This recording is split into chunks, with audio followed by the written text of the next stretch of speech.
Telefónica, a ver si ahora sí lo tenemos a Horacio Salaberry, presidente de CARVAP, la Confederación de Asociaciones Rurales de Buenos Aires y La Pampa, y de lo que queríamos charlar con él es sobre el comunicado que emitieron con respecto a la sequía y a la falta de respuesta o a la dilación del gobierno de la provincia de Buenos Aires. Horacio, bienvenido, Vero Sarasola es mi nombre. Hola, Vero, un gusto saludarte, ¿cómo estás vos? Ay, bien, al fin, te tengo la tercera, la vencida, 3 veces te presenté al aire. Estoy muy bien presentado entonces. Pues sí, recontra representado. Es que, viste, las comunicaciones a veces no son lo que uno lo que uno espera, ¿no? En este país, Así es. como un montón de cosas en este país, por otro lado. Horacio, contame un poco de la carta que presentaron, el comunicado que emitieron con respecto a la sequía y a la falta de respuesta o a la dilación del gobierno de Axel Kicillof. Mira, nosotros nos hemos referido que el estado de emergencia en realidad ya había comenzado a fin del año pasado, entonces hubo la declaración del estado de emergencia.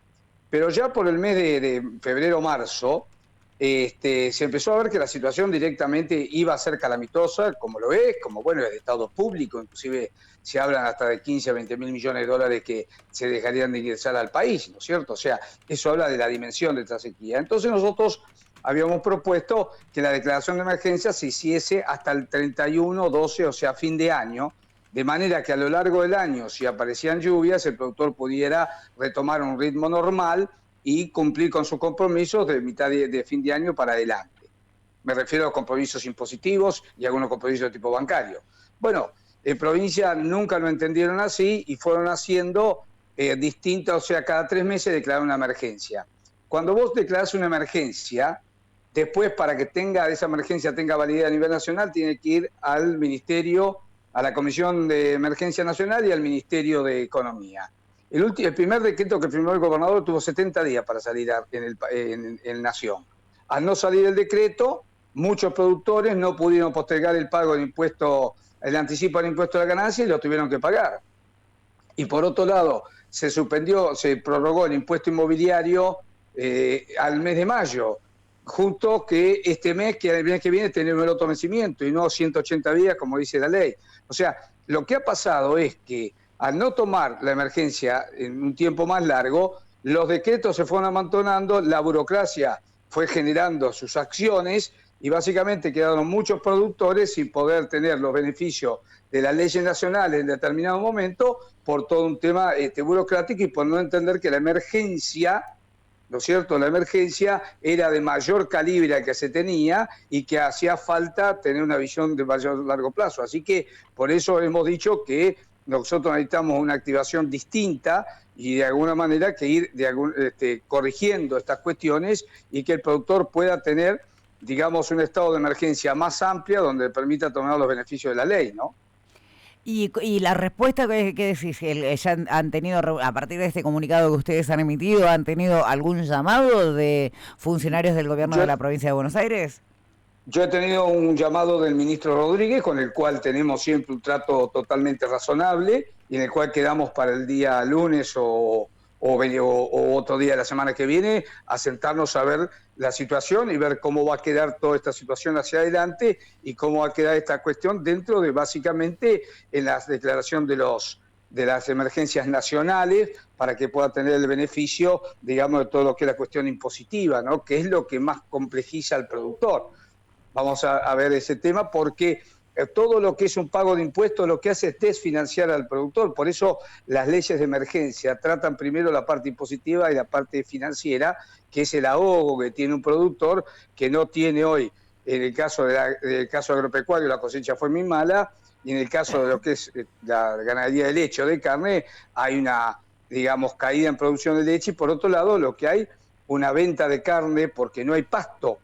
Y no hay pasto para el invierno tampoco, lo cual va a ser muy difícil transitar el invierno porque no se pueden hacer reservas. Entonces hay que evaluar todas estas cuestiones y bueno, nos vamos a charlar, vamos a sentar a conversar estos temas con el ministro también, por supuesto. Bueno, efectivamente, eso es lo que te iba a preguntar, pero como para bajarlo al llano, como para que las y los oyentes que nos escuchan entiendan cuál es la realidad de lo que está atravesando el campo. Me decís, bueno, una de las principales causas, no va a haber pasto para el ganado durante el invierno. Claramente.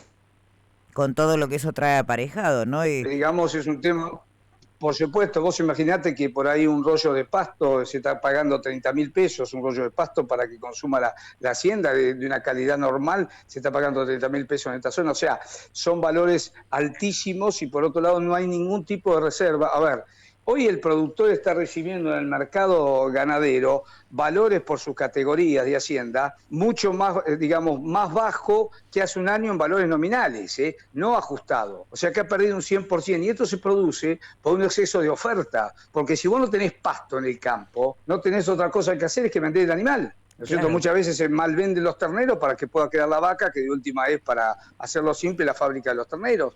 Entonces, toda esa situación es realmente muy, muy difícil. Y el productor que no pudo cosechar, digamos, nada de trigo, y le ha quedado muy poco de lo que tenía la cosecha, algo de maíz, algo de soja, tiene que volver a sembrar el mes que viene y después en septiembre y octubre empezar a sembrar la soja, el maíz y el girasol. Entonces hay una situación de financiamiento que necesita tener en cuenta. Y una de las cuestiones para evitar el desfinanciamiento es la cuestión impositiva, ¿no? Y con respecto a lo que ya perdieron los productores agropecuarios, porque me decís, bueno, a ver, haberse dilatado todo esto, al no tener hoy ciertas facilidades como la disminución de los impuestos o todo lo que tiene que ver con acciones que puede llevar adelante el gobierno de la provincia de Buenos Aires, con lo que ya perdieron, ¿han hablado ustedes con Rodríguez a ver cómo lo pueden recuperar? No, en eso indudablemente no, porque cuando vos ya pagaste un tributo, en ese sentido ya está, el tributo queda pago y no hay manera de recuperarlo. Lo que ha hecho, han sacado algún tipo de préstamo a través del Banco Provincia y a través del Ministerio, que hay productores que están tomando de alguna manera esos préstamos, claro. Pero claramente algunos son a 6 meses de gracia, en 6 meses el productor no va a estar mejor que ahora, a una tasa de un 49% y al 63% también. Entonces, y hay tasas más bajas que ha colocado el Ministerio para la siembra de pasturas, en caso de que el tiempo lo permita. Ahora han empezado algunas lluvias. Vos imaginate que para sembrar el trigo, en toda la zona noroeste se necesitaban 300 milímetros y por el momento no han caído, así que no se sabe qué va a pasar con parte de la siembra de trigo también, ¿no?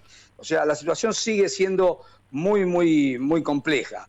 Esperemos que normalicemos por lo menos bien los estados de emergencia, de manera que por lo menos no se desfinancie el productor con el pago de impuestos y los pueda postergar. Cuando vos me hablas de este tema de las lluvias, bueno, sí, la Argentina no sufría una sequía semejante desde hace 50 años. No hay forma, te lo pregunto pero para que las y los oyentes lo entiendan, y desde mi más absoluta ignorancia, ¿no hay formas de implementar sistemas de riego, con el apoyo del Estado, con inversión del Estado, como para que esto, no sé si se evite, pero sí que se aminore? Te lo pregunto de ignorante nomás. No.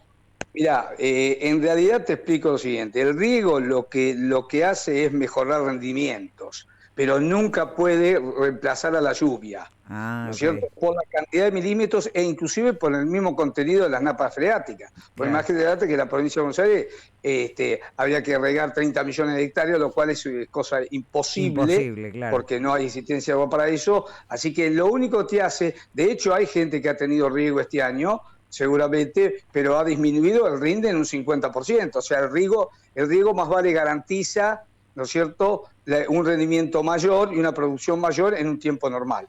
En una sequía de esta característica es totalmente imposible, ¿no? Totalmente imposible. Y, por ejemplo, ha habido una caída de precios muy importante, como te decía, lo cual lo que estamos viendo, para ser claro también, que es interesante a veces analizar, que el productor hoy está en Liniers o en Cañuelas vendiendo alrededor de 490, 500 pesos el kilo de carne y en los mostradores está a 2.300, 2.500 pesos, ¿no? Sí, es un poco para demostrar que el productor no fija precios y que recibe una parte, ¿no es cierto?, y el resto no lo manejamos, porque a veces se levanta el dedo y se acusa al productor, no, dice, mire lo que vale en góndola, sí, pero mire lo que vale en el mercado, al productor le pagan 500 pesos, la leche la pagan 87 pesos, y vale 350 en cosas. Entonces, lo hemos mencionado en este programa, todas las cadenas intermediarias todos los formadores de precios y las cadenas intermediarias que hacen que y no estoy hablando de grandes tambos. Y el tema impositivo, claro. Verónica, el tema impositivo también es durísimo. En la carne supera casi el 28-29%. En un litro de leche supera casi un 37%. O sea, la carga impositiva es muy, muy alta también. Y por supuesto toda la cuestión que hace al medio. Y además, un tema que es concreto, que en la facultad, cuando yo estudiaba economía como contador, te lo dice claramente. La inflación es el aumento constante y generalizado de precios. Entonces, aquel que por ahí no tiene un aumento de la carne, pero le aumenta las otras cosas, ¿no es cierto? Entonces aumenta el precio también. Entonces, o sea, la inflación corrompe todo y lleva aumentos de precios que en algunos casos que ni se justifican, pero el mismo proceso inflacionario los hace subir. Horacio, te pido, en primera instancia te agradezco muchísimo la comunicación. En segundo término te pido mil disculpas porque yo no suelo atrasarme en los horarios en los que pauto las notas, pero tenía otra nota que se me extendió y no la pude manejar, así que te pido mil disculpas por llamar. Y siempre por tu buena predisposición para atenderme. No, al contrario, a total disposición, así que no hay nada que disculpar, así que a tu entera disposición y muchas gracias por el llamado. Vamos a seguir atentamente, nosotros siempre recibimos los comunicados de Carvap, es un tema que a nosotros nos preocupa porque son trabajadores y trabajadoras de nuestros campos, son pequeños y grandes productores, pero son quienes nos traen, quienes producen lo que después nosotros terminamos consumiendo, así que vamos a seguir atentamente este tema y vamos a ver si la semana que viene los recibe el ministro Rodríguez y esperemos que sea con buenas noticias. Esperemos que sí. Muchas gracias por tu llamado.